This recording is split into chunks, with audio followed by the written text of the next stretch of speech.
Assalamualaikum warahmatullahi wabarakatuh. Kembali lagi bersama channel Obor Malam. Kali ini saya akan membagikan sebuah cerita dari salah satu narasumber.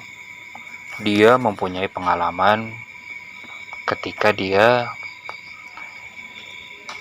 bertemu dengan sosok yang sangat menyeramkan saat pulang dari rumah pacarnya. Gimana ceritanya? Simak terus videonya sampai selesai dan klik tombol subscribe-nya. Oke? Kita mulai ke ceritanya.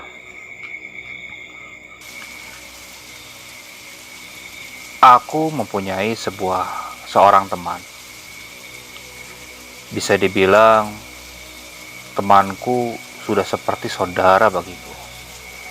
Kita berteman sejak kecil. Dari sekolah, kita selalu bersama. Bahkan sampai lulus sekolah pun, kita bekerja di tempat yang sama pula. Saking dekatnya, dia sudah seperti saudara bagiku. Hingga kalau ada apa-apa pun, kita sudah tidak canggung lagi untuk meminta pertolongan untuk satu sama lain.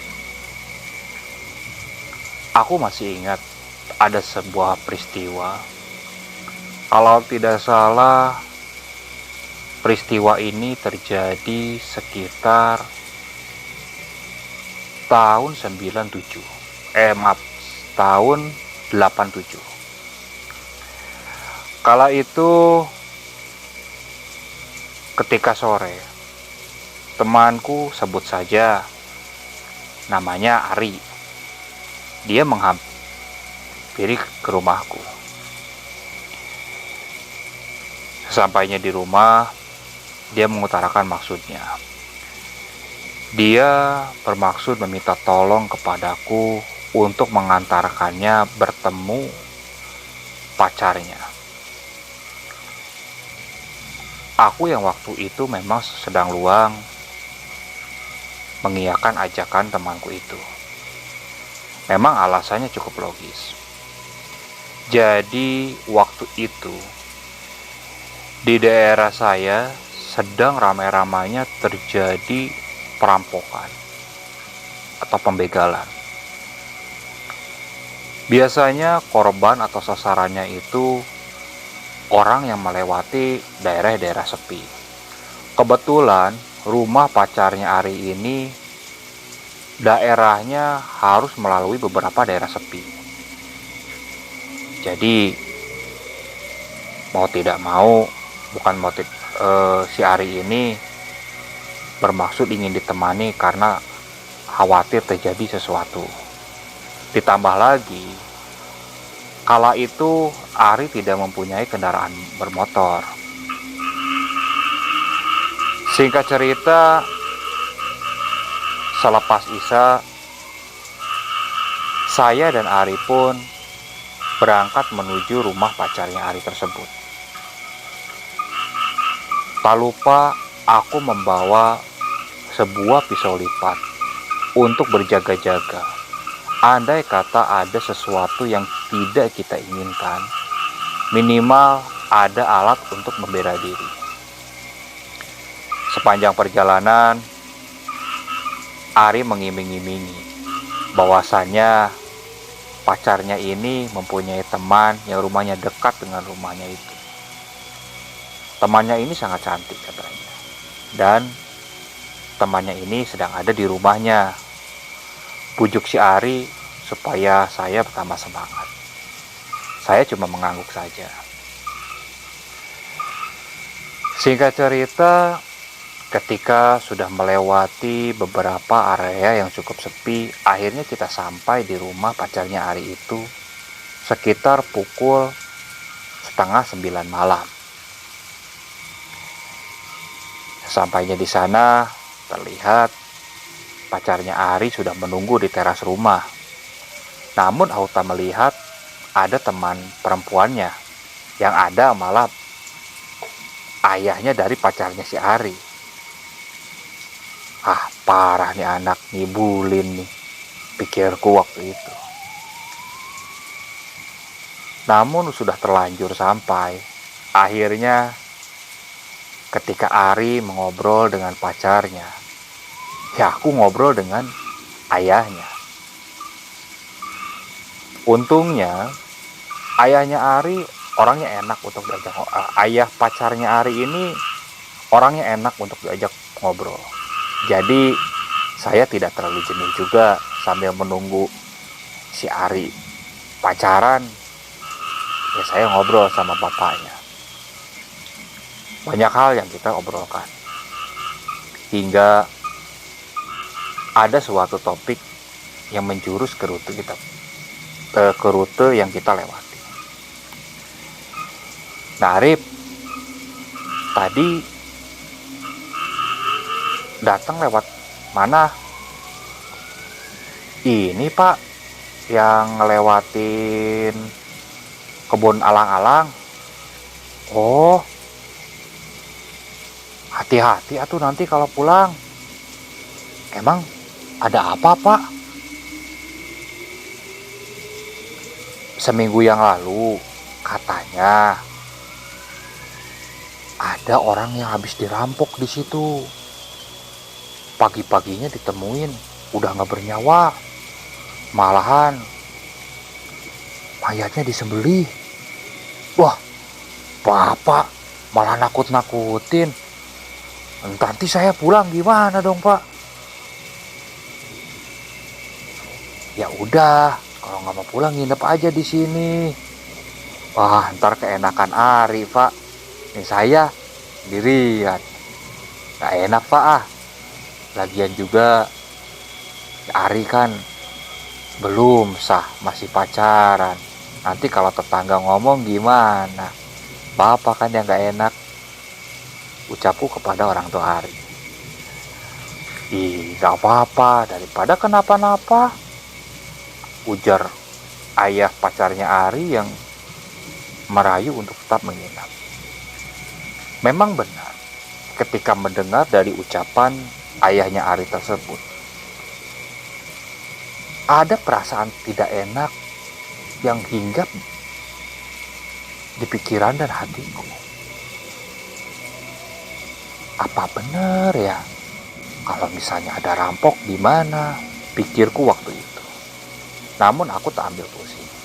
Karena ini bukan pertama kalinya aku melewati jalanan sepi. Ditambah lagi aku berdua. Pasti aman di jalan.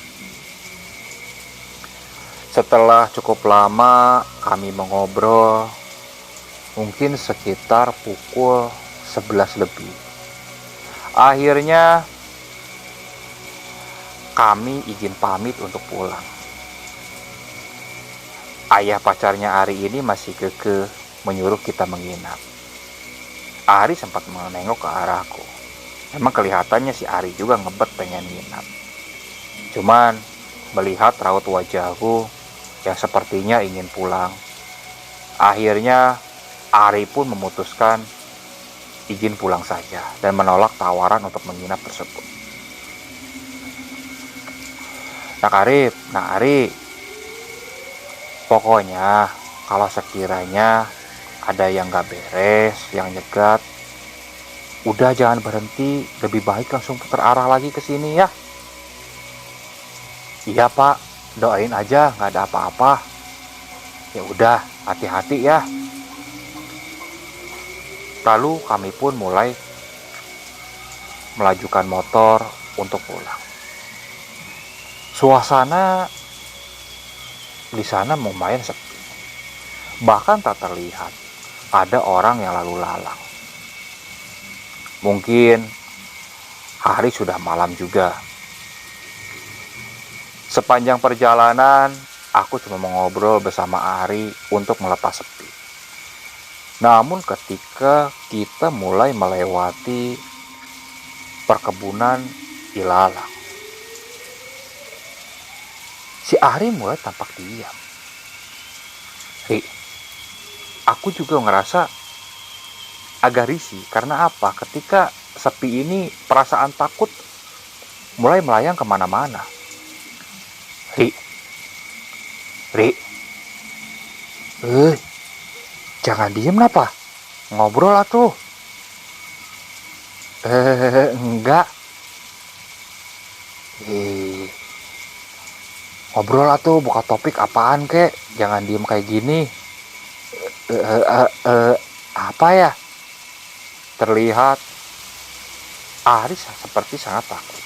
Mungkin tadi sedikit mendengar apa yang diobrolkan oleh ayah pacarnya itu. Ditambah memang Ari ini orangnya sangat penakut. Jangankan ke jalanan sepi, kalau ke pemandian umum aja selepas maghrib, dia sudah tidak berani sendirian, pasti mencari teman untuk mengantar. Jadi aku bisa maklum juga. Ditambah ada rasa ingin ketawa melihat tingkah Ari yang masih penakut seperti itu, walaupun memang dia sudah berumur. Sesampainya di pertengahan kebun ilalang, tiba-tiba motor yang kukendarai mendadak mati. Duh, kenapa ya? Rip, kenapa Rip? Kok berhenti Rip? Ucap Ari yang terlihat mulai agak panik. Bentar. Gue turun dulu napa? Masa diem dulu aja di belakang?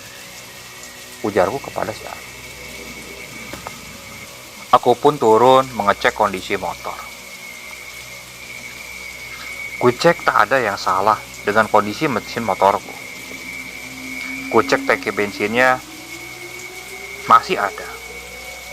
Aduh, kenapa ya? Aku coba menselah motorku kembali. Namun tetap saja motorku tidak mau menyala. Sekitar 10 menit aku terdiam. Aku ingat kata-kata temanku yang seorang tukang ojek. Katanya, kalau motor mati di tempat sepi, nyalakan saja rokok, sebatang rokok. Lalu sudah kita hisap, buanglah rokok itu. Biasanya motor akan menyala. Aku pun mencoba kata-kata temanku tersebut. Aku keluarkan sebatang rokok, lalu aku mulai nyalakan. Setelah aku nyalakan, aku coba dibuang ke belakang. Lalu aku mulai menselah lagi motorku. Ternyata motorku langsung hidup. Bener juga nih. Lalu aku mulai melajukan kembali motorku tersebut. Namun ketika tak jauh dari situ, mungkin baru sekitar 5 menit motor menyala. Tiba-tiba motor yang kutumpangi itu mati kembali. Rip, kenapa lagi Rip? Gak tahu. Tak jauh dari situ, terlihat dari arah depan ada sebuah bayangan seperti manusia. Dia sedang berdiri dengan memikul keranjang dari bambu di pinggir jalan. Aku coba memfokuskan mataku, karena kala itu aku tidak membawa alat penerangan. Ri, apa? Itu, lihat yang di depan. Ada apaan? Duh, jangan-jangan rampok, Rip. Udah, diam aja. Pokoknya kalau macem-macem kita gebugin aja, ucapku kepada si Ari. Diam aja dulu. Aku pun turun dari motor. Aku mengeluarkan pisau lipat yang aku siapkan dari rumah. Lu bawa alat yang lain lah. Cari kayu kayak atau apa. Ari coba menengok ke kanan kiri. Terlihat ada sebatang dahan kayu yang tergeletak di pinggir jalan. Ari pun memungut batang kayu tersebut. Gimana? Samperin apa gimana? Udah, diem aja. Kita coba aja panggil. Apa gimana? Udah diem aja dulu, kita tunggu di sini. Kalau itu nyamperin atau misalnya ada orang lain, baru kita bertindak. Udah. Sambil memperhatikan sosok itu, aku coba mencoba motorku kembali. Namun tetap saja, motorku tak mau menyala. Udah Rip, dorong aja dulu yuk. Siapa tahu bukan rampok, orang yang mau ke pasar kali atau apa. Wah bener juga ya. Aku pun coba mendorong motorku sambil mendekati sosok itu. Jarak kami ke sosok itu mungkin sekitar 70 meteran. Belum nampak jelas, hanya terlihat bayangan hitam saja, sambil membawa pikulan keranjang bambu. Ketika kita mulai mendekati sosok tersebut, mungkin dari jarak sekitar 30 meter, bulu kuduk kami mulai berdiri. Bau amis mulai tercium. Di situ perasaanku mulai tidak enak. Ari yang terlihat menyadari kondisi tersebut mulai mendekatkan dirinya kepada Bubu. Rip, balik lagi aja yuk. Takutnya bukan orang, ujar Ari berbisik ke telingaku. Kami terus mulai melangkahkan kaki mendekati sosok tersebut sambil mendorong motor. Mulai terdengar suara.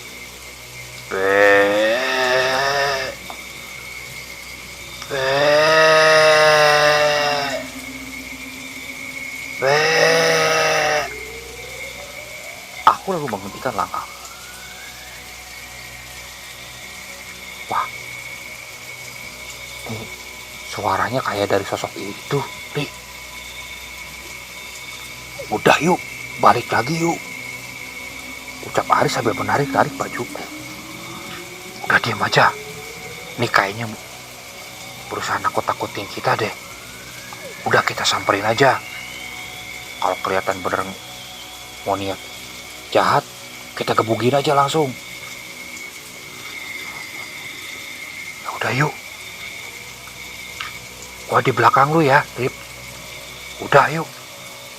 Aku coba meninggalkan motorku dan melangkah mendekati sosok tersebut. Semakin dekat, bau amis itu semakin tercium jelas. Jangan-jangan tiba-tiba sosok itu pun melangkah mendekati kami.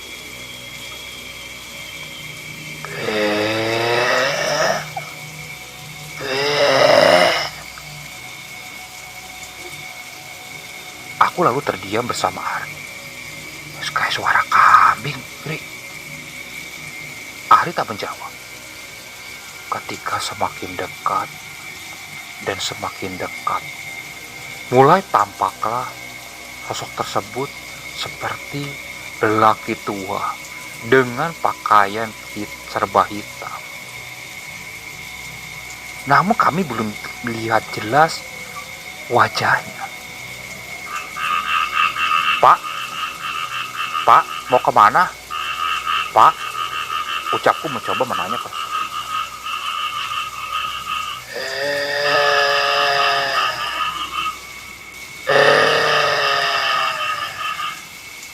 Jangan aku takutin, Pak. Jangan macam-macam, Pak. Kita cuma lewat sini kok, Pak. Gak niat ganggu kok, Pak. Ucapku coba menegaskan. Sosok itu lalu terdiam, tidak melangkahkan kaki. Aku coba melangkahkan lagi mendekati sosok itu. Dan ketika sudah benar dekat, alangkah terkejutnya dengan apa yang kulihat. Sosok itu ternyata berwujud sangat menakutkan. Bagaimana tidak? Terlihat leher dari sosok lelaki itu seperti menganga dengan mengeluarkan darah. Darahnya seperti masih mengucur dari luka yang terlihat di lehernya tersebut. Sambil sosok itu seperti berucap, namun tak jelas karena luka yang ada di lehernya tersebut menganga ketika dia berucap, hingga mengeluarkan suara seperti suara kami. Aku yang melihat kondisi itu langsung terdiam, tak bisa bergerak sama sekali. Kala itu Ari belum melihat, dia masih bersembunyi di belakang tubuhku. Sosok itu mulai mendekat ke arahku. Ari yang mulai mengintip dari balik bahuku. Setan! Ayo Rep, pergi! Refleks Ari yang langsung menarik bajuku. Ketika ditarik, kesadaranku langsung pulih sepenuhnya. Kami lalu berlari ke belakang, terus berlari. Namun, ketika sudah dirasa jauh, ternyata di depan sosok itu sudah tampak lagi. Kami sempat berhenti. Itu setannya ada di depan. Astagfirullah. Berdoa, Ri. Doa, Ri. Aku yang ikut takut juga bingung harus berbuat apa. Aku coba berdoa di dalam hatiku dengan doa yang aku ingat apa saja kala itu. Sosok itu mulai berlangkah lagi mendekati kami. Karena bingung, akhirnya kami berlari menerobos sosok itu. Kenapa kami berbuat seperti itu? Karena kalau kami lari lagi ke arah belakang, otomatis kami akan semakin menjauh dari pemukiman warga. Dan itu akan lebih membingungkan kami lagi. Akhirnya, dengan keberanian yang tersisa di diri kami berlari mendekati sosok itu untuk melewatinya. Ketika benar-benar melewati sosok itu dari depan, sosok itu seperti melambaikan tangan dan ingin menarik tangan kami. Sontak, aku berlari sekuat tenaga. Begitu juga dengan Ari. Kami berlari sangat kencang. Hingga akhirnya kami berhasil sampai di ujung desa. Kulihat ke belakang, sosok itu sudah tak mengikuti kami. Ri, terus gimana sekarang? Ke rumah cewekku lagi aja. Siapa tahu bapaknya masih bangun. Aku mengangguk tanda mengiyakan. Kami lalu berlari kembali untuk menuju rumah ceweknya si Ari tersebut. Sesampainya di depan rumah, ternyata ayah dari pacarnya si Ari ini masih menunggu di teras rumah. Melihat kondisi kami yang berlari dan sangat ketakutan, ayah dari pacarnya tersebut seperti tersenyum, lalu mendekati kami. Pak, tolong. Udah. Jangan cerita, Bapak udah tahu apa yang kejadian. Udah, masuk dulu aja, sini. Kami berdiam. Kok sepertinya bapak pacarnya? Lu bisa nebak, Kri? Iya, kayak dukun aja kali ya, ucap Ari. Bapaknya pacarnya tersebut masuk ke dalam rumah untuk mengambilkan air. Dah, minum dulu aja biar tenang. Setelah minum air, kami dipersilakan duduk. Itu Pak, tadi Di kebun alang-alang. Iya, Bapak tahu. Tadi Bapak udah ngelarang kalian untuk pulang kan? Bapak yakin pasti kalian diganggu. Bapak tadi nggak mau cerita panjang lebar sebenarnya, karena khawatir jadi sugesti. Tapi nyatanya tetap aja kejadian. Udah, sekarang nginep aja dulu di sini. Nanti selepas adzan subuh baru Bapak temenin ke sana. Sekalian ngambil motornya. Sekarang mending nginep aja di sini. Tapi motor saya, Pak, udah aman, insya Allah. Daripada ketemu lagi sama setannya. Tuh, kok Bapak tahu kita habis ketemu setan? Tadi kan Bapak bilang Bapak tahu. Jadi gini nih, Nang Arif. Semenjak ada yang dirampok di sana, banyak warga yang kebetulan berangkat ke pasar melewati jalan itu. Mereka pasti diganggu oleh sosok tersebut. Loh, kok Bapak tadi nggak cerita? Iya, tadi kan Bapak udah bilang, takutnya jadi sugesti. Korbannya itu tukang tempe yang kebetulan dia mau berangkat ke pasar. Entah apa yang hilang, apa misalnya penasaran atau kenapa, Bapak nggak tahu. Jadi semenjak sudah kejadian tukang tempe itu meninggal di situ, pokoknya warga yang melewati jalan situ pasti ditampakin. Makanya warga sini mah kalau pulang atau misalnya berangkat ke pasar, mereka pasti muter kelewat sawah jalan biar nggak melewati jalan itu. Wah, cuman kan kalau kalian lewat sawah nggak mungkin karena bawa motor kan. Makanya tadi Bapak suruh nginep. Ya Pak. Akhirnya setelah kami cukup tenang, kami pun dipersilakan untuk beristirahat.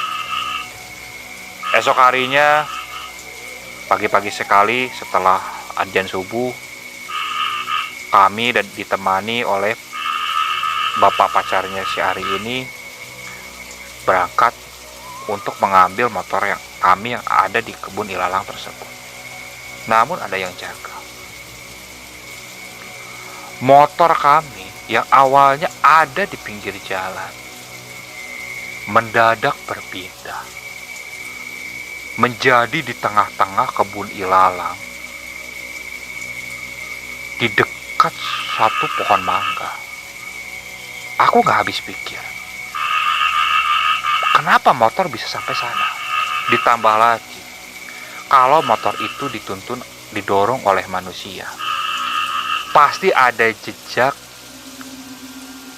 rumput ilalang yang rubuh atau bekas terlindas kendaraan bermotor tersebut, motor saya.